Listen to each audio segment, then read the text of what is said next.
लोकांसाठी आम्ही धावतोय आणि प्रॅक्टिक म्हणजे खऱ्या अर्थाने आम्ही न्याय देण्याच्या उद्देशानेच आमचं कार्य आहे. आम्ही राजकारण कमी आणि समाजकारण आमचं जास्त आहे. भीम आर्मी आणि आझाद समाज पार्टी ही प्युअरली समाजकारणावरती जास्त भर देते. कुठल्याही राजकारण आम्हाला आम्ही शक्यतो त्यातनं राजकारण करत नाही, समाजकारणच आम्ही करत आलोय आजपर्यंत आणि पुढे तेच करतो. नमस्कार, आप सभी दर्शकों का सी न्यूज़ चैनल में स्वागत है। इस वक्त मौजूद है मुंबई के अणुशक्ति नगर विधानसभा के अंतर्गत वार्ड क्रमांक 146 में, और 146 में कई उम्मीदवारों ने आज नामांकन जो अपना है वो वापस लिया है, लेकिन कई उम्मीदवार हैं जो चुनाव लड़ रहे हैं। अब इसमें जो लड़ाई है काफ़ी घमासान होने वाली है, और हमारे साथ उम्मीदवार जो है मौजूद हैं वार्ड क्रमांक 146 के भीम आर्मी आज़ाद समाज पार्टी के उम्मीदवार हैं एडवोकेट महेंद्र भिंगारदिवे। इनसे चर्चा करेंगे क्योंकि ये वार्ड क्रमांक 146 से चुनाव लड़ रहे हैं, और देखना ये है कि अगर ये चुनाव जीत कर आएंगे तो क्या विकास करेंगे, सभी मसले पर चर्चा करेंगे। सर्वांचं पहिलं तुमचं स्वागत आहे। तुम्ही आता चुनावमध्ये उभा आहेत। होय, जय भीम. काय सांगणार आहे की तुम्ही आता चुनाव लढतायत, काय काय मुद्दे तुम्ही घेऊन चालले पब्लिकच्या समोर, काय सांगणार? अखंड म्हणजे या पांजरापूरमध्ये माझा जन्म झाला. बऱ्यापैकी मधला इथले सगळ्या गोष्टी माहिती आहेत. कारण म्हणजे ज्या ज्या काही गोष्टी इथे झालेल्या आहेत किंवा होत आहेत किंवा इथली काय जे काही प्रगतीचा प्रॉब्लेम आहे तो मी पहिल्यापासून बघत आलेलो आहे. बरेचसे मंत्री वगैरे, खूप आमदार, खासदार, नगरसेवक वगैरे भरपूर आमच्या पांजरापूरमधनं झाले, पण पांजरापूरचा विकास काय अजूनपर्यंत झालेला नाही. पाण्याची जी समस्या पूर्वीपासून होत्या त्या काही बऱ्याचशा अशा ठिकाणी समस्या पण होत्या.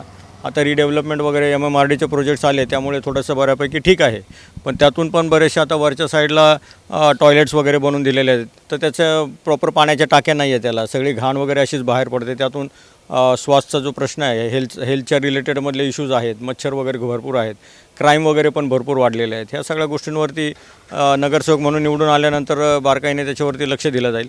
लोकांच्या ज्या काही समस्या आहेत, आत्तापर्यंत काय फक्त 5 वर्ष माणसं झोपलेले असतात आणि मग इलेक्शन आल्यानंतर सगळे जागे होतात. मग 5 वर्ष लोकांना थंडी वाढली नाही, पण आता ह्या 1-2 दिवसामध्ये जास्त थंडी वाढल्यामुळे मग कंबल वगैरे वाटल्या गेल्या, या सगळ्या गोष्टी आहेत. तर मग इकडे थोडं लक्ष देणं गरजेचं आहे. जर आपण कुठल्या पदावर, संविधानिक पदावरती कार्यरत असतो तर पूर्ण 5 वर्ष आपण त्या गोष्टीकडे लक्ष दिलं पाहिजे, लोकांच्या समस्यांकडे लक्ष दिलं पाहिजे, तर त्या पदावरती राहण्याचा आपल्याला नैतिक अधिकार असतो.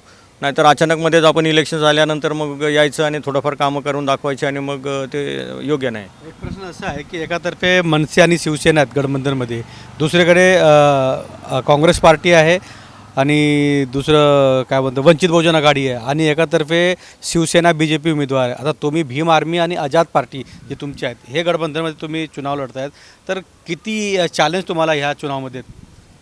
चॅलेंज तर भरपूर आहेत. बघा, प्रत्येकजण आपापल्या पद्धतीने इलेक्शन लढायचा प्रयत्न करतो, आपापले मुद्दे ठेवत असतो आहे ना. त्याच्यातून आम्ही पण आमचे मुद्दे ठेवलेले आहेत. आम्ही पूर्णपणे सामाजिक विकासाकडे आणि समाजाच्या दृष्टिकोनाने काम करत असतो.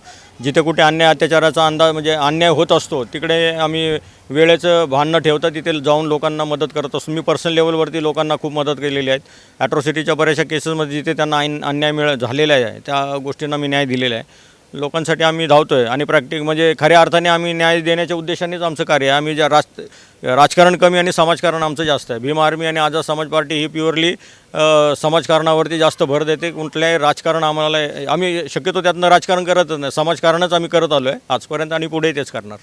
दुसरी तरफ एक पूर्व नगरसेविका समृद्धी काते आहेत आणि तुम्ही आता उभा आहेत, मनसे शिवसेनाकडून पण उभा आहेत, पण तुम्हाला काय वाटतं की ह्या रेसमध्ये तुमचा नंबर पहिल्यांदा येऊ शकतात आणि पब्लिकला तुम्ही काय रिक्वेस्ट करणार, काय ते विनंती काय करणार? लोकांना हीच विनंती करेल की घराणेशाही आपण खरं तर बंद करायला पाहिजे.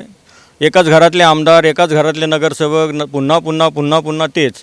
मग समाजामध्ये जे काही इतर समाजकार्य करणारी मंडळी आहे, मग ते कुठल्याही पक्षाचे असो, मी इंडिव्हिज्युअल कुठल्या एका पक्षाबद्दलचं नाही म्हणत आहे, पण प्रत्येकाला ती संधी मिळाली पाहिजे.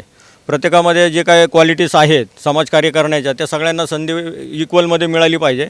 प्रत्येकाने म्हणजे फक्त घराणेशाही चालणं हे मला तरी एकंदरीत पटत नाही, आणि त्या उद्देशाने मी समाजामध्ये ह्यासाठी म्हणजे मी प्रयत्नशील असतो की लोक कधीतरी आपला विचार करतील आणि आपल्याला ती एक संधी देतील समाजसेवेची, आणि म्हणून 2009पासून मी प्रयत्नशील आहे. आज आता बरेच वर्ष झाली, एकंदरीत माझा आता हे 10वं इलेक्शन आपण म्हणू शकता. त्यातला खूप इनडेप्थ अभ्यास झालेला आहे माझा बऱ्यापैकी. एक संधी मला मिळाली तर मी निश्चितच याच्यामध्ये जे काय आहे म्हणजे प्रॉब्लेम्स वगैरे त्याच्यामध्ये निश्चित बदल घडवून आणण्याचा 100% प्रयत्न करील आणि बदल घडवून आणून दाखवेल. मोठी समस्या आहे, कारण की जेव्हापासून हे फ्रीवे नवीन रोडचं काम झालं 10-15 वर्षापूर्वी ते काम झालं. पण आता जे नवीन घर बनलेले आहेत आणि भोगद्यामध्ये जे येतात टनलमध्ये खाली वरच्या त्याला परत शिफ्टिंग पाहिजे आणि लोकांची मागणी आहे, त्यासाठी तुम्ही काय फॉलो करणार आहे? प्रॅक्टिकली तिथे मी जेन्युइनली त्याचा सर्वे करणार आणि जे काही खरोखर ज्यामध्ये बाधित लोक आहेत त्यांना 100% न्याय मिळवून देण्याचा माझा प्रयत्न राहणार आहे. बाकी बघू, म्हणजे आता जेन्युइनली बऱ्याचशा लोकांना शिफ्टिंग झालं पण होतं, काही लोकांचं शिफ्टिंग राहिलेलं आहे आणि ज्यांच्यावर अन्याय अत्याचार झाला असेल त्यांच्यासाठी खंबीरपणे उभं राहून त्यांना न्याय मिळवून देण्याचं काम करणार आहे. कोण नेते चुनावमध्ये प्रचारमध्ये येऊन शकतात तुमच्या संगती? आता भाई चंद्रशेखर आझाद येणार आहेत 9 तारखेला. मग आल्यानंतर आता बघू आपण कोण कोण, म्हणजे त्याच्यामध्ये म्हणजे आमचं फुल फ्लेजमध्ये चालू आहेत प्रयत्न आहे. होय. हमारे साथ एडवोकेट महेंद्र विंगार-दिवे हैं जो वार्ड क्रमांक 146 से चुनाव लड़ रहे हैं और इनके सामने कई ऐसे महारथी हैं जो पहले भी नगर सेवक रह चुके हैं. अब उनके सामने इनको कितना बड़ा चैलेंज है वो देखना होगा और वार्ड 146 की जनता किसी अपना कीमती वोट देती है वो देखने वाली तस्वीर होगी. अब देखते हैं कि पब्लिक किसी अपने चुनाव में इस महानगर पालिका चुनाव में जीता कर रहती है. कैमरामैन प्रवीण के साथ राज पांडे, CNN न्यूज़, मुंबई.